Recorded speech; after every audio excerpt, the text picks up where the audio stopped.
السلام علیکم، میں ہوں فضا اشرف اور آپ اس وقت موجود ہیں Urdu fiction novel voice channel پر۔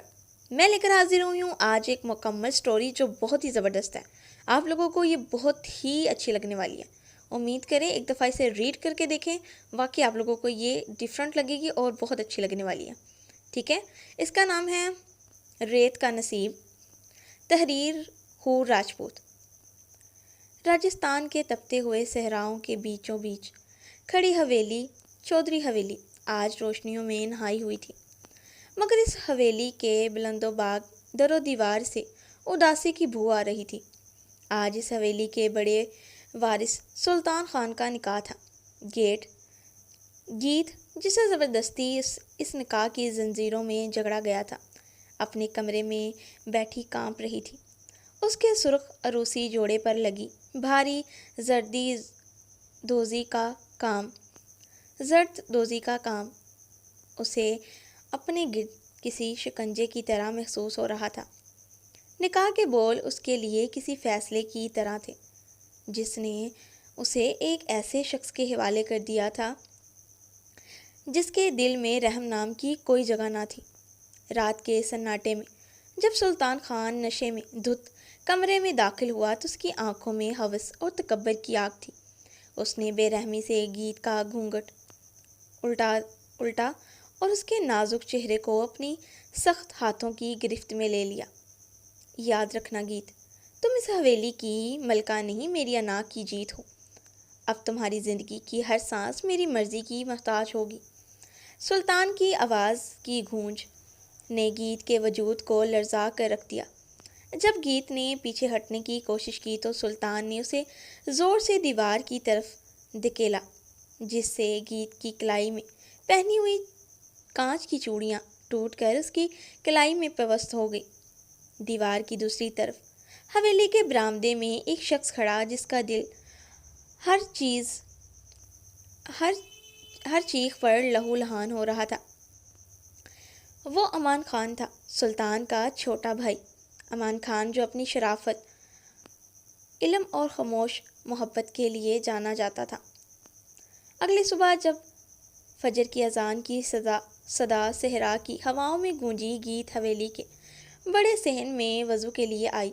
اس کے ماتھے پر پٹی بندھی تھی اور آنکھیں بے حد درجہ ویران تھی۔ تبھی وہاں سے امان خان کا گزر ہوا۔ دونوں کی نظریں ملی۔ امان کے چہرے پر وہ تڑپ اور احترام تھا جسے دیکھ کر گیت کی سسکیاں رک گئیں۔ امان نے دیکھا کہ گیت کے ہاتھ کانپ رہے ہیں۔ وہ خاموشی سے آگے بڑھا اور قریب پڑے سندل کے درخت کے سائے میں رک گیا۔ اس نے نظریں جھکا لی کیونکہ وہ جانتا تھا کہ گیت اب اس کے بھائی کی عزت ہے، مگر اس کی محبت نے اسے بولنے پر مجبور کر دیا۔ گیت بیگم، امان کی آواز میں ایسی شیرنی اور درد تھا کہ گیت کے دل کی دھڑکن تھم گئی۔ یہ حویلی پتھروں سے بنی ہے، اسے موم ہونے میں وقت لگے گا، مگر جب تک اس حویلی میں امان کی سانسیں باقی ہیں آپ خود کو تنہا مت سمجھیے گا۔ امان نے اپنی جیب سے ایک چھوٹا سا مخمل کا رومال نکالا جس میں مرہم رکھا تھا اور اسے بغیر چھوئے گیت کے قریب ایک پتھر کی منڈیر پر رکھ دیا۔ مرد کی پہچان زخم دینا نہیں، زخم بھرنا ہوتی ہے۔ کاش میں آپ کو یہ پہلے بتا پاتا۔ امان کے لفظ میں وہ رومانوی شدت تھی جس نے پہلی بار گیت کے زخموں پر مرہم کا کام کیا۔ گیت نے دیکھا کہ امان کی آنکھیں نم تھیں۔ وہ اسے پانے کی ہوس نہیں رکھتا تھا، بلکہ وہ اس کا محافظ بننا چاہتا تھا۔ گیت نے خاموشی سے وہ رومال اٹھا لیا۔ اسی لمحے راجستھان کی اس تپتی ریت پر ایک ایسی خاموش اور پاکیزہ محبت کا پودا لگ چکا تھا جس کی جڑیں حیا میں تھی اور شاخیں آسمان کو چھونے والی تھی۔ دسترخواں پر سالن کا وہ ٹوٹا ہوا پیالہ اور گیت کی سسکیاں ابھی فضا میں لرز رہی تھی۔ سلطان خان کا قہر ابھی ٹھنڈا نہیں ہوا تھا، مگر امان خان کی ڈھال بن کر کھڑی شخصیت نے حویلی کے اس کمرے میں ایک عجیب سی خاموشی طاری کر دی۔ گیت بھاگ کر اپنے تاریخ کمرے میں آ گئی تھی، جہاں اس کی ہچکیاں دیواروں سے ٹکرا رہی تھی۔ اسے اپنے جسم کا وہ نیلا نشان اتنا درد نہیں دے رہا تھا جتنا امان خان کی ان بھیگی نگاہوں نے اسے تڑپا دیا تھا۔ وہ پہلی بار سمجھ رہی تھی کہ امان کے الفاظ محض ہمدردی نہیں بلکہ ایک ایسی قربانی تھے جو برسوں سے خاموشی میں دے رہا تھا۔ دوسری طرف دسترخوان سے اٹھنے کے بعد امان حویلی کے پچھلے حصے میں بنی اس ویرانی گیلری میں چلا گیا، جہاں سے صحرا کا لامتناہی منظر نظر آتا تھا۔ اس کے دل میں ایک طوفان مچا ہوا تھا، وہ پہلی محبت جسے وہ کسی پاکیزہ تسبیح کی طرح اپنے دل میں چھپائے بیٹھا تھا، آج اس کے سامنے سرعام تذلیل کا نشانہ بنی تھی۔ رات کے تاریخی گہری ہو چکی تھی۔ گیت، جس کا ماتھا اور روح دونوں زخمی تھے، پیاس کی شدت سے نڈھال ہو کر پانی کے لیے کچن کی طرف بڑھی۔ حویلی کا صحن چاندنی میں نہایا ہوا تھا، مگر وہاں کوئی سایہ جنبش کر رہا تھا۔ وہ امان تھا، وہ وہاں سے نہیں ہٹا تھا، جیسے کسی پہرے دار کی طرح گیت کی حرمت کا تحفظ کر رہا ہو۔ گیت کے قدم رک گئے۔ دونوں کے درمیان چند قدموں کا فاصلہ تھا، مگر سماجی اور خاندانی روایتوں کی میلوں لمبی دیوار حائل تھی۔ آپ سوئی نہیں ابھی تک؟ امان کی آواز رات کے سناٹے کو چیرتی ہوئی گیت کے دل تک پہنچی۔ اس بار اس کے لہجے میں وہ ضبط نہیں بلکہ ایک لرزش تھی۔ گیت نے اپنی چادر کو مزید مضبوطی سے اوڑھ لیا اور دیوار کا سہارا لے کر کھڑی ہو گئی۔ نیند ان آنکھوں میں ہوتی ہے امان صاحب جن کے مقدر میں سکون ہو۔ میری قسمت میں تو صرف تپتی ریت لکھی ہے۔ امان نے پہلی بار ہمت کر کے گیت کی طرف دیکھا۔ اس کی آنکھوں میں وہ جنون تھا جو برسوں سے اس نے دبا رکھا تھا۔ کاش میں اس ریت کو گلزرہ بنا سکتا۔ امان کے قدم غیرداری طور پر گیت کی طرف بڑھے، مگر وہ ایک مخصوص فاصلے پر رک گیا۔ گیت، کیا آپ کو یاد ہے وہ 3 سال پہلے کا میلہ جہاں آپ کی اوڑھنی کا ایک سرا میرے ہاتھ سے مس ہوا تھا؟ گیت کی سانسیں رک گئی۔ وہ جانتی تھی اسے سب یاد تھا، وہ بھی تو اسی لمحے کے سحر میں گرفت تھی، مگر تقدیر نے اسے سلطان کے نام کی بینٹ چڑھا دیا تھا۔ آپ نے اس دن مجھ سے کچھ کہنا چاہا تھا امان صاحب۔ گیت کی آواز بہت دھیمی تھی، جیسے کوئی خواب ٹوٹ رہے ہوں۔ ہاں، کہنا چاہتا تھا کہ میں آپ کے لیے کائنات کے سارے ستارے توڑ لاؤں گا، مگر اس سے پہلے کہ میں لفظوں کو زبان دیتا، میرے ہی بھائی نے آپ کے نصیب کا سودا کر لیا، اور میں چھوٹا بھائی ہونے کے ناطے اپنی محبت کا گلا گھونٹ کر خاموش ہو گیا۔ امان کی آنکھوں سے ایک آنسو ٹپک کر ریت میں جذب ہو گیا۔ یہ اعتراف محبت نہیں، یہ ایک ماتم تھا اس پاکیزہ رشتے کا جو شروع ہونے سے پہلے ہی دفن ہو گیا تھا۔ پہلے منظر کی بازگشت ابھی ہوا میں موجود تھی، جہاں امان نے گیت کو حوصلہ دیا تھا، مگر اسے کیا معلوم تھا کہ حویلی کی چھت پر کھڑا سلطان خان ان دونوں کے درمیان ہونے والی گفتگو کا ایک لفظ اپنے کانوں میں زہر کی طرح اتار رہا تھا۔ اس بات کو دل میں دفن کر لیں امان صاحب، اگر یہ زبان پر آئی تو قیامت ہو جائے گی۔ آپ کا کوئی کچھ نہیں بگاڑ سکے گا، مگر میرا کچھ باقی نہیں رہے گا۔ وہ مجھے جان سے مار ڈالیں گے۔ گیت تڑپ کر پیچھے بھاگی تھی۔ خوف اس کے چہرے پر عیاں تھا، مگر نہ جانے کس جذبے کے تحت امان نے آگے بڑھ کر اس کا ہاتھ تھام لیا۔ یہ لمس ہوس کا نہیں، بلکہ ایک ڈوبے ہوئے کو سہارا دینے کی آخری کوشش تھی، مگر تقدیر کو کچھ اور ہی منظور تھا۔ اوپر کھڑا سلطان یہ سب دیکھ رہا تھا۔ قیامت! سلطان کی آواز کسی آسمانی بجلی کی طرح کڑکی۔ حویلی کا سکون لمحوں میں راکھ ہو گیا۔ سلطان سیڑھیاں اتر کر ایک درندے کی طرح گیت پر جھپٹا۔ اس نے گیت کے بال اپنی مٹھی میں جکڑے اور اسے بے رحمی سے گھسیٹتے ہوئے صحن سے کمرے کی طرف لے جانے لگا۔ گیت کی چیخیں پتھروں کا جگر چیر رہی تھی، مگر سلطان کے کان بہرے ہو چکے تھے۔ وہ اسے گندی گالیاں بک رہا تھا، اس کی پاکیزگی پر کیچڑ اچھال رہا تھا، اور اس کی عزت کی دھچیاں سرعام اڑا رہا تھا۔ بھائی صاحب میری بات سنیں، خدا کے لیے رک جائیں، گیت بے قصور ہے، سب میری غلطی ہے۔ امان دیوانہ وار سلطان کے پیچھے بھاگا۔ اس نے سلطان کے پیر پکڑنے کی کوشش کی، مگر سلطان نے اسے زوردار ٹھوکر مار دی، جس سے امان دور جا گرا۔ حویلی کے ہر فرد کو باہر نکال دیا گیا۔ سلطان نے گیت کو اس کے کمرے میں پٹکا اور بھاری لکڑی کا دروازہ اندر سے بند کر لیا۔ امان پاگلوں کی طرح بند دروازے کو پیٹ رہا تھا۔ اس کے ہاتھ لہو لہان ہو چکے تھے، مگر اندر سے آنے والی گیت کی دل خراش چیخیں اسے جیتے جی مار رہی تھی۔ تمہارے وجود میں یہ کیسی آگ لگی ہے گیت، جس نے میرے بھائی کو بھی اندھا کر دیا؟ آج میں اس آگ کو تمہارے ہی لہو سے بجھاؤں گا۔ سلطان کی وحشانہ آواز کے ساتھ ہی گیت کی آخری چیخ گونجی اور پھر ایک ہولناک خاموشی چھا گئی۔ دروازے کے باہر گرا ہوا امان ساکت ہو گیا۔ اس کے کانوں میں گیت کے وہ الفاظ گونج رہے تھے، وہ مجھے مار ڈالیں گے۔ اسے معلوم نہیں تھا اس کی خاموش محبت کا انجام اتنا خوفناک ہوگا۔ حویلی کی فضا میں اب صرف گیت کی بے حرمتی کی بو تھی اور امان کی وہ تڑپ جو اب کبھی ختم نہیں ہونے والی تھی۔ کمرے کے اندر سے گیت کی سسکیاں اب دم توڑ رہی تھی، جیسے کوئی شمع آخری بار تھر تھر کر بجھنے والی ہو۔ باہر راہداری میں موت جیسی خاموشی چھائی تھی، جیسے اچانک دادا صاحب کے بھاری قدموں کی چھاپ نے توڑ دیا۔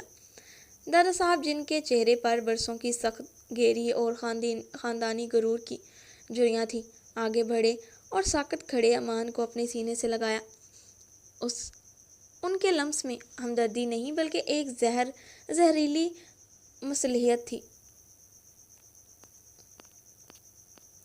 امان میرے بچے، اس لڑکی کا پیچھا چھوڑ دے، اس کا انجام بہت بھیانک ہے۔ تو ہمارے گھر کا چشم و چراغ ہے، تو کیوں اپنی زندگی داؤ پر لگا رہا ہے؟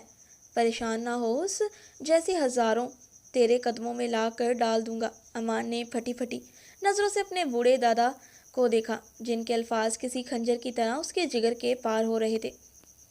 دادا جی، آپ بس ایک کام کر لیں، اپنے بھائی سے کہہ دیں کہ سارا گناہ دادا جی، آپ بس ایک کام کر لیں، اپنے بھائی سے کہہ دیں کہ سارا گناہ، ساری تہمت اس گیت کی جھولی میں ڈال دیں اور خود اس معاملے سے بری الزامیہ ہو کر صاف نکل جائے۔ یہ گھر کی عزت کا سوال ہے۔ دادا صاحب کی شفقانہ سوچ نے امان کو دہلا کر رکھ دیا۔ اس نے جھٹکے سے اپنا ہاتھ چھڑوایا۔ اس کی آواز غصے اور صدمے سے تھرتھرا رہی تھی۔ دادا جی، کتنے شفاق سوچ ہے آپ کی۔ آپ نے کچھ نہیں کیا، اس نے کچھ نہیں کیا، اس معصوم کا کوئی قصور نہیں ہے، تو پھر میں کیسے سارا گناہ اس کی جھولی میں ڈال دوں؟ ہمارے درمیان گناہ جیسی کوئی چیز کبھی تھی ہی نہیں۔ خدا کے لیے مان جائیں، یہ ظلم روک دیں، وہ سلطان بھائی اسے مار ڈالیں گے۔ دادا صاحب کی آنکھوں میں ہمدردی کی جگہ غصے کی لہر دوڑ گئی۔ انہوں نے زمین پر اپنی لاٹھی پٹکی۔ تو مار ڈالے، اس کا یہ انجام بنتا ہے۔ اس نے ہم چودھریوں کے دہلیز پر یہ گندگی پھیلانے کی جرأت کیسے کی؟ امان کی آنکھوں سے آنسو جاری تھے۔ وہ گھٹنوں کے بل گر پڑا اور دادا صاحب کا دامن تھام لیا۔ اس نے کچھ نہیں کیا دادا جی، مجھ سے قسم لے لیں، میں خدا کی قسم کھا کر کہتا ہوں کہ وہ پاک ہے، اس کے آنچل پر کوئی داغ نہیں ہے۔ یہ سب میری خاموش محبت کی سزا اسے مل رہی ہے، اس کا تو جرم بھی کوئی نہیں۔ امان کی یہ فریادیں دیواروں سے ٹکرا کر واپس آ رہی تھی، کیونکہ اس حویلی میں غیرت کے نام پر معصوموں کی قربانی دینا ایک پرانی ریت تھی۔ کمرے کے اندر سلطان کی وحشانہ ہنسی اور گیت کے ٹوٹنے کی آوازیں امان کے اعصابوں کو جواب دے رہی تھی۔ اسے لگ رہا تھا کہ اگر آج اس نے کچھ نہ کیا تو راجستھان کی یہ ریت گیت کے لہو سے ہمیشہ کے لیے سرخ ہو جائے گی۔ حویلی کی راہداریوں میں امان کی فریادیں اب دیواروں میں دم توڑ رہی تھی۔ دادا صاحب، جن کے ممتاز صرف اپنے خون یعنی امان تک محدود تھی، انہوں نے زبردستی امان کا بازو تھاما اور اسے کھینچتے ہوئے دوسرے کمرے کی طرف لے گئے۔ بس امان، تو ہمارا مان ہے، اس معمولی لڑکی کے لیے خود کو ہلکان مت کر، آرام کر، صبح تک سب ٹھیک ہو جائے گا۔ دادا صاحب نے اسے زبردستی بستر پر لٹا دیا اور باہر سے کنڈی جھڑ دی تاکہ ان کا لاڈلا پوتا اس کی گندگی سے دور رہے جسے وہ غیرت کا نام دے رہے تھے۔ دوسری جانب اس بند کمرے میں جہاں سانس لینا بھی محال تھا، گیت تڑپ رہی تھی۔ اسے مار مار کر بے حال کر دیا گیا تھا۔ اس کا زرد دوزی کا جوڑا تار تار ہو چکا تھا اور اس کے بدن پر نیلے نشان سلطان کی حیوانیت کی گواہی دے رہے تھے۔ سلطان خان، جس کے دل میں محبت کی کوئی رمق نہ تھی، اب ایک فتح کی طرح اس کے قریب ہوا۔ یہاں کوئی جذباتی وابستگی نہیں تھی، کوئی لحاظ نہیں تھا، صرف ایک وحشیانہ کھیل جاری تھا۔ جسم کچلنے کا کھیل۔ گیت کی دبی دبی سسکیاں کمرے کی خاموشی کو چیر رہی تھی، مگر وہ سسکیاں دیواروں کے پار نہ جا سکی۔ وہ بار بار اللہ کو پکار رہی تھی، مگر اس کا اپنا شوہر اس کے لیے موت کا پیغام بن چکا تھا۔ اس کی روح اس کو توہین پر فنا ہو رہی تھی جو نکاح کے نام پر اس کے ساتھ کی جا رہی تھی۔ رات کا نہ جانے کون سا پہر تھا، جب ستارے بھی شرم سے بادلوں میں چھپ گئے تھے، تب جا کر سلطان نے اسے چھوڑا۔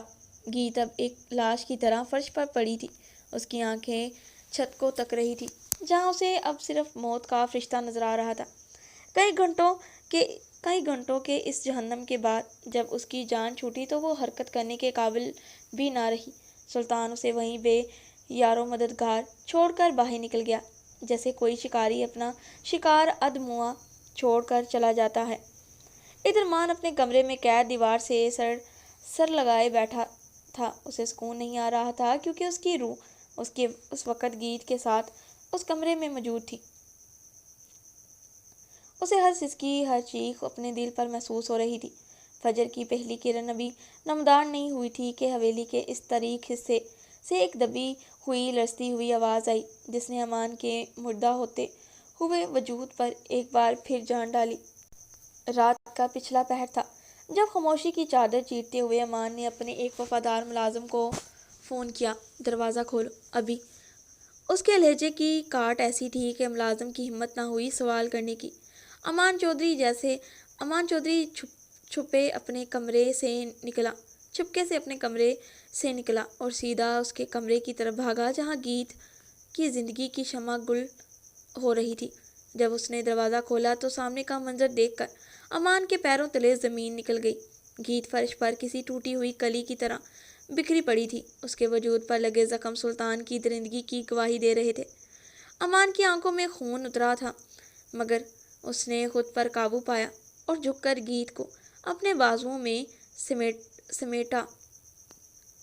"نہیں امان صاحب، مجھے چھوڑ دیں، وہ مجھے مار ڈالیں گے۔ اگر انہوں نے آپ کو یہاں دیکھ لیا تو قیامت آ جائے گی"۔ گیت روتے ہوئے پیچھے ہٹنے لگی۔ اس کا جسم خوف سے تھر تھرا رہا تھا، مگر امان کے کانوں نے کچھ نہ سنا۔ اس کی آنکھوں میں اب صرف ایک ہی دھن تھی، گیت کی حفاظت۔ خاموش، اب ایک لفظ نہیں۔ امان نے اسے اپنی قسم دی، اسے زبردستی سہارا دے کر اٹھایا اور اندھیرے راہداریوں سے ہوتا ہوا حویلی کے پچھلے گیٹ پر کھڑی اپنی جیپ تک لے آیا۔ تبھی گارڈ نے انہیں دیکھ لیا۔ "رکو امان صاحب"۔ مگر جواب میں امان نے اپنی پسٹل نکالی اور فضا گولیوں کی دھاڑ دھاڑ سے گونج اٹھی۔ اپنے خاص وفادار بندوں کے جرمنٹ میں امان گیت کو لے کر حویلی کے حدود سے نکل گیا۔ ریت اڑاتی جیپ اندھیرے میں غائب ہو گئی۔ حویلی میں کورام مچ گیا۔ دادا صاحب اور سلطان غصے سے پاگل ہو رہے تھے۔ "پیچھا کرو ان کا"۔ سلطان دھاڑا، "میرا بھائی میری ہی ملکیت چرا کر لے گیا"۔ دادا صاحب نے سپاہیوں کو حکم دیا، "خبردار، میرے بچے کو کچھ نہیں ہونا چاہیے۔ لڑکی کو چاہے گولی مار دو، اڑا دو اسے، مگر میرا امان سلامت واپس آنا چاہیے"۔ ادھر امان میلوں دور صحرا کے بیچوں بیچ ایک پرانی اجاڑ حویلی میں جا رکا۔ اس کے باڈی گارڈز نے باہر پہرا سنبھال لیا۔ امان گیت کو گود میں اٹھا کر ایک بوسیدہ مگر محفوظ کمرے میں لے گیا۔ وہاں چراغ کی مدھم روشنی میں امان نے پہلی بار گیت کے زخموں کو قریب سے دیکھا۔ اس کا دل پھٹ رہا تھا۔ اس نے لرزتے ہاتھوں سے گرم پانی کا پیالہ اور سفید کپڑا اٹھا لیا۔ وہ خود جھکا اور گیت کے جسم کے ہر زخم کو اپنے ہاتھوں سے صاف کرنے لگا۔ گیت درد سے سسکتی تو امان کے ماتھے پر پسینہ آ جاتا۔ درد ہو رہا ہے؟ امان نے بہت دھیمے سے پوچھا۔ اس کی آواز میں اتنی محبت تھی کہ گیت کی سسکیاں تھم گئی۔ گیت نے بھیگی آنکھوں سے امان کو دیکھا جو اس وقت اس کے شوہر سے زیادہ اس کا خدا کا بھیجا ہوا فرشتہ لگ رہا تھا۔ وہ مرد جو اسے حاصل کرنے کے لیے نہیں بلکہ اس کی دکھ بانٹنے کے لیے اپنی زندگی داؤ پر لگا چکا تھا۔ امان نے مرہم لگاتے ہوئے گیت کی کلائی کو نرمی سے چوما، وہ جگہ جہاں سلطان نے اسے مروڑا تھا۔ یہ پہلا لمس تھا جو ہوس سے پاک اور عقیدت سے بھرپور تھا۔ وہ رات قیامت کی رات تھی۔ پرانی حویلی کے ایک کونے میں گیت تھک کر سو چکی تھی، مگر امان کی آنکھیں پہرہ دار بنی رہی۔ وہ اس سے دور بیٹھا بس اسے تک رہا تھا۔ اس کے چہرے پر موجود تکلیف کے نشانات امان کے دل کو چیر رہے تھے، مگر اسے سکون تھا کہ اب وہ گیت کے پاس ہے۔ صبح کا سورج ابھی صحرا کی ریت سے نہیں ابھرا تھا کہ باہر گولیوں کی تھرتھراہٹ نے سناٹا توڑ دیا۔ سلطان اپنے کارندوں کے ساتھ وہاں پہنچ چکا تھا۔ امان، باہر نکلو ورنہ میں اس حویلی کو تم دونوں کی قبر بنا دوں گا۔ سلطان کی وحشانہ آواز گونجی۔ مقابلہ شروع ہوا۔ تھڑتھڑاتی گولیاں اور چیخیں فضا میں بلند ہوئیں۔ امان کے کچھ وفادار ساتھی گرے تو کچھ سلطان کے۔ گیت کمرے میں دبی ہوئی خدا سے امان کی زندگی مانگ رہی تھی۔ اچانک امان کی بندوق سے نکلی ایک گولی سیدھی سلطان خان کے سینے کے پار ہوئی۔ وہ شخص جو خود کو زمین پر خدا سمجھتا تھا ایک لمحے میں مٹی کا ڈھیر بن گیا۔